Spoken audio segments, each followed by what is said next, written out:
It began with the forging of the great rings. Three were given to the elves, immortal, wisest, and fairest of all beings. Seven to the dwarf lords, great miners and craftsmen of the mountain halls. And nine rings were gifted to the race of men who, above all else, desire power. For within these rings was bound the strength and will to govern each race, but they were all of them deceived, for another ring was made. In the land of Mordor, in the fires of Mount Doom, the Dark Lord Sauron forged in secret a master ring to control all others, and into this ring he poured his cruelty, his malice, and he will to dominate all life. One ring to rule them all one by one. The free lands of Middle Earth fell to the power of the ring. But there were some who resisted. A last alliance of men and elves marched against the armies of Mordor, and on the slopes of Mount Doom they fought for the freedom of Middle Earth. Victory was near, but the power of the ring could not be undone. It was in this moment, when all hope had faded, Isildur, son of the king, took up his father's sword. Sauron, the enemy of the free people of Middle Earth, was defeated. The ring passed to Isildur, who had this one chance to destroy evil forever, but the hearts of men are easily corrupted, and the ring of power has a will of its own. It betrayed Isildur to his death, and some things that should not have been forgotten were lost. History became legend became myth, and for 2,500 years the ring passed out of all knowledge. Until when chance came, it ensnared a new bearer. The ring came to the creature Gollum, who took it deep into the tunnels of the misty mountains, and there it consumed him. The ring brought to Gollum unnatural long life. For 5,000 years, it poisoned his mind, and in the gloom of Gollum's cave, it waited. Darkness crept back into the forests of the world. Rumor grew of a shadow in the east, whispers of the nameless fear, and the ring of power perceived. Its time had now come.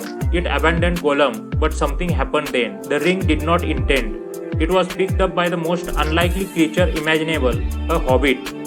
Bilbo Baggins of the Shire, for the time will soon come when hobbits will shape the fortunes of all. The Lord of the Rings, The Fellowship of the Ring is a 2001 epic fantasy adventure film directed by Peter Jackson from a screenplay by Fran Walsh, Philip Boyens, and Jackson, based on 1954's The Fellowship of the Ring, the first volume of the novel The Lord of the Rings by J.R.R. Tolkien. The film is the first installment in the Lord of the Rings trilogy. The film received numerous accolades. At the 74th Academy Awards, it was nominated for 13 awards, including Best Picture, winning for Best Cinematography, Best Makeup, Best Original Score, and Best Visual Effects. 60 years later, Bilbo, played by Ian Holm, celebrates his 111th birthday in the Shire, reuniting with his old friend, the wizard Gandalf the Grey, played by Ian McKellen. Bilbo departs the Shire for one last adventure and leaves his inheritance, including the ring, to his nephew Frodo, played by Elijah Wood. Gandalf investigates the ring, discovers its true nature, and learns that Gollum, played by Andy Serkis, was captured and tortured by Sauron's orcs, revealing two words during his interrogation: Shire and Baggins. Gandalf returns and warns Frodo to leave the Shire. Before that, Frodo offers the ring to Gandalf, but he refuses. As Frodo departs with his friend, gardener Samwise Gamgee, played by Sean Astin, Gandalf rides to Isengard to meet with the wizard Saruman, played by Christopher Lee, but discovers his betrayal and alliance with Sauron, who has dispatched his 9 undead Nazgul servants to find Frodo. Score was composed, orchestrated, and conducted by Howard Shore, and performed by the London Philharmonic Orchestra, the New Zealand Symphony Orchestra, the London Voices, London Oratory School Schola Choir, and multiple featured instrumental and vocal soloists. The composer saw the set and watched the assembly cuts of the first two films. He created around 100 leitmotifs to represent themes such as the ring, cultures, and characters, a record in the history of cinema, resulting in a long, complex, and award-winning film score. Frodo and Sam are joined by fellow hobbits, Merry, played by Dominic Monaghan, and Pippin, played by Billy Boyd, and they evade the Nazgul before arriving in Bree, where they were meant to meet Gandalf at the Inn of the Prancing Pony. However, Gandalf never arrives, having been taken prisoner by Saruman.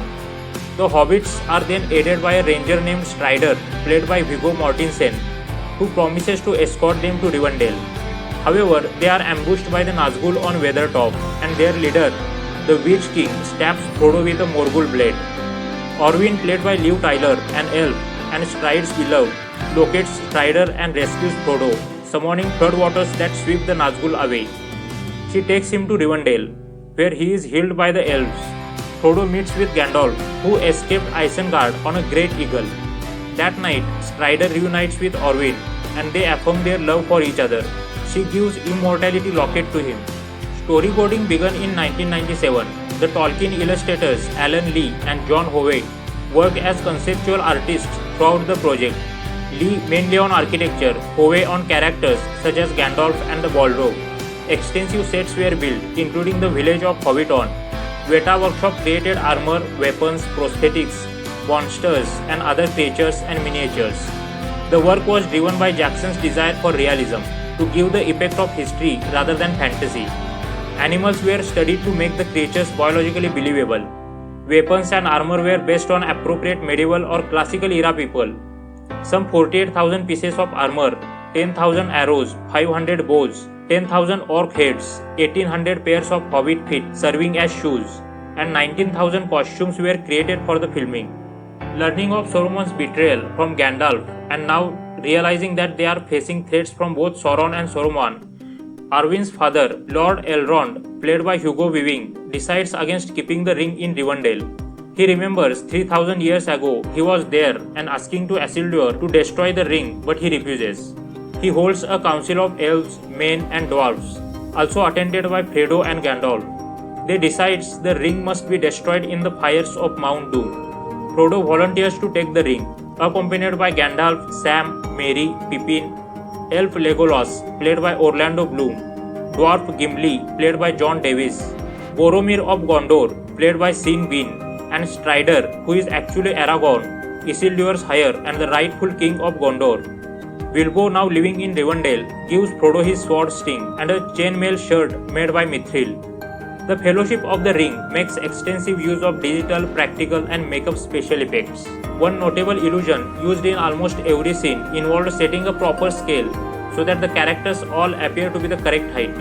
For example, Elijah Wood is 5 feet 6 inches tall in real life, but his character Frodo Baggins is barely 4 feet in height.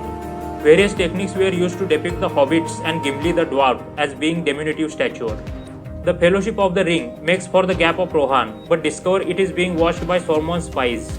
They instead set off over the mountain pass of Caradhras, but Sauron summons a storm that forces them to travel through the mines of Moria, where a tentacled water beast blocks off the entrance with the Fellowship inside, giving them no choice but to journey to the exit on the other end. After finding the dwarfs of Moria dead, the Fellowship is attacked by orcs and a cave troll. Here Frodo is attacked but saved by Mithril. They hold them off but are confronted by Durin's Bane, a Balrog residing within the mines. The bridge scene is a superb action scene in the film, in which Gandalf stands on an unstable rock bridge over a chasm and must engage in a deadly sword fight with a monstrous Balrog. This is an exciting scene, done with state-of-the-art special effects and sound that shakes us. While the others escape, Gandalf fends off the Balrog and casts into a vast chasm, but the Balrog drags Gandalf down into the darkness within him. The devastated Fellowship reaches Lothlorien, ruled by the Elf Queen, Galadriel, played by Kate Blanchett, who privately informs Frodo that only he can complete the quest and that one of the Fellowship will try to take the ring. She also shows him a vision of the future in which Sauron succeeds in enslaving Middle-earth, including the Shire. For a moment, she tries to take the ring, but controls herself. Her virtue overpowers greed. Frodo says to her, "I cannot do this alone." She says, "You are a ring bearer. To bear a ring of power is to be alone. This task was appointed to you, and if you do not find a way, no one will." She gives the light star to Frodo. Meanwhile, Saruman creates an army of Uruk-hai in Isengard to find and kill the Fellowship. World of the film is continuously changing from villages to mountains to valleys to caves to forests, but there is unity in action. In epic quest of Frodo, ring used as MacGuffin. Filming took place in various locations across New Zealand. Visually stunning landscape captured by cinematographer Andrew Lesnie. The Fellowship travels by river to Parth Galen. Frodo wanders off and is confronted by Boromir, who, as Lady Galadriel had warned, tries to take the ring. He can't control his desire for power, but later realizes his mistake. Uruk-hai scouts then ambush the Fellowship, attempting to abduct the hobbits. Boromir breaks free of the ring's magic and protects Merry and Pippin, but the Uruk-hai leader, Ludes, mortally wounds Boromir as they abduct the hobbits. Aragorn arrives and kills Ludes before comforting Boromir as he dies, promising to help the people of Gondor in the coming conflict. Boromir says to Aragorn, "I tried to take the ring, forgive me." He fought bravely and died with honor. Fearing the ring will corrupt his friends, Frodo decides to travel to Mordor alone, but allows Sam to come along, recalling his promise to Gandalf to look after him. As Aragorn, Legolas, and Gimli set out to rescue Merry and Pippin, Frodo and Sam make their way to Mordor. Enjoy the film. If you enjoyed this video, then please like and share this video, do subscribe to the channel and don't forget to click the bell icon.